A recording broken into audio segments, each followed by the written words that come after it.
I always imagined time travel would be wonderful. Seeing kings, castles, and knights on stone roads. I never imagined my only goal would be surviving the night. The cold was the first thing. It pierced my bones. I tried to stand. My hands were totally covered in mud. I looked around. No lights. No cars. Just a dark forest. I grabbed my phone. 9% battery. No signal at all. I tried calling. Nothing. Tried again. Nothing. Then I heard it. A branch breaking in the dark forest. I stopped breathing. Something was approaching me. I started walking. Then I ran.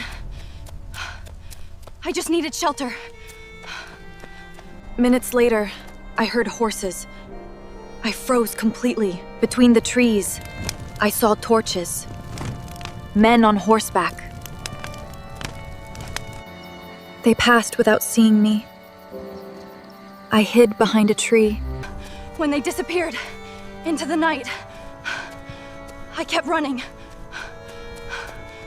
Then I saw a warm, yellow light on top of a hill. I almost cried with relief. It was my only hope. I stumbled up the hill and reached a massive wooden gate.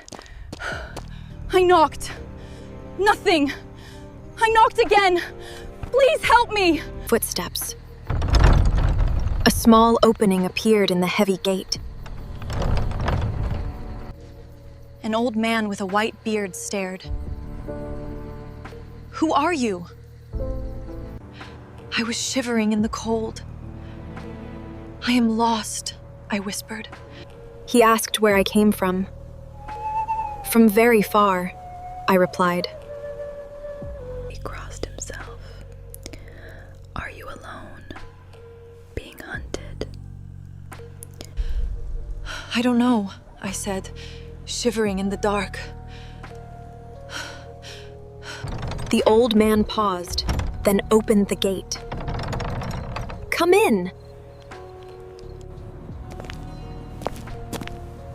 I almost fell to my knees as I stepped inside.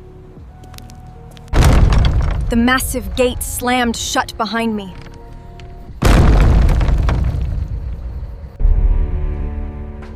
The loud crash echoed through the dark courtyard. He introduced himself as Brother Anselm. He led me to a warm kitchen with a glowing fire. A quiet woman placed a hot bowl of soup before me. I held the warm clay bowl with both freezing hands. The sudden heat was almost painful on my fingers.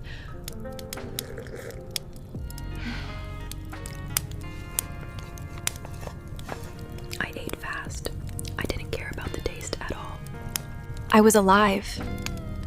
I had fire, shelter, and warmth. Anselm sat down across from me by the fire. No one is refused here during the night, he said. Even strangers? I asked. Especially strangers. Those who knock at night may be fleeing from death. That dark sentence stayed stuck in my head. Anselm gave me a small room with a straw bed. A flickering candle and a small wooden cross hung on the wall. I closed my eyes. Then, knock, knock, knock. I stood up slowly in the dark. Who is there? Before I could open it, Anselm spoke. Do not open! I turned around. His face was pale. Why? Because nobody is knocking on that door. D-ong-G.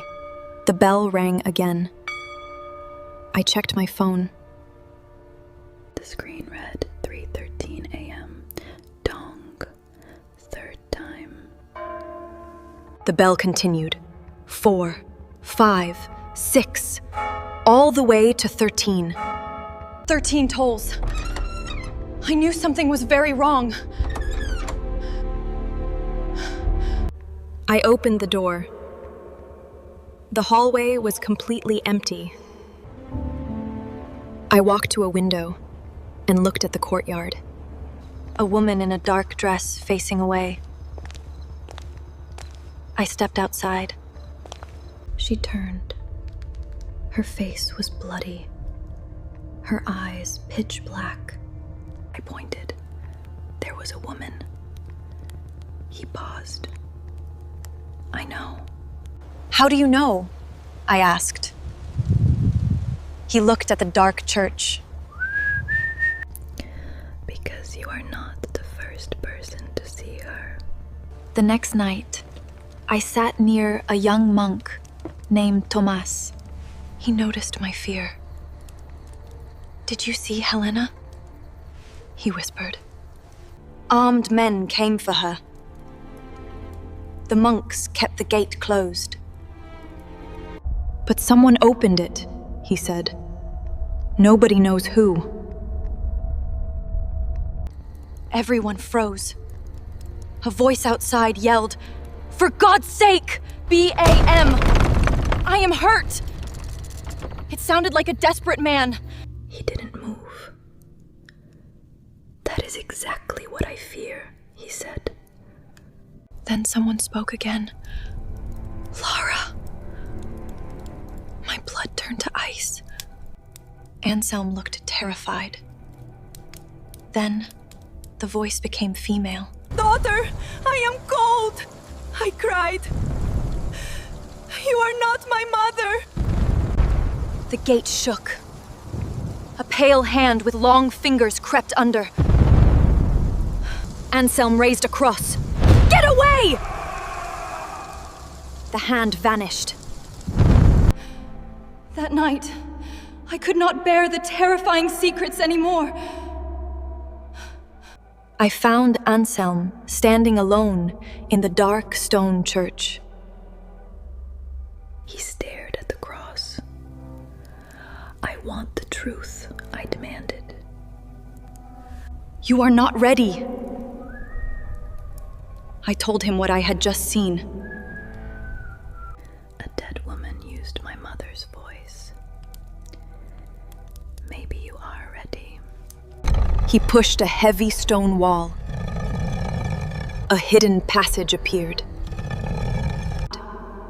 "This is the real reason this monastery was built," he said. We went down a dark, freezing, underground stone staircase. We reached a cold room.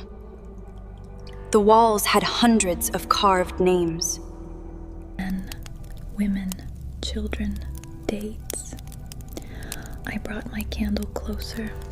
Then I saw it, freshly carved on the stone. My own name, Lara. My hands trembled violently. How is this even possible? Anselm paused. This place does not work like other places. Sometimes people arrive here from completely different times. Some disappeared, others never returned. And me? I asked. Anselm looked at my name on the wall. You were expected. Anselm finally confessed. Decades ago, Helena came here. Fleeing from armed men, she knocked on that exact same gate. They gave her shelter. But the men arrived and demanded her. Helena was dragged away and died in the forest. I looked at him. The monks refused. But hours later, someone opened the gate. Were you there? Did you open it? I was young. Yes, I opened it. I thought it would save us. But Helena returned, he cried. She did not want revenge. I thought sacrificing one person would save all the others.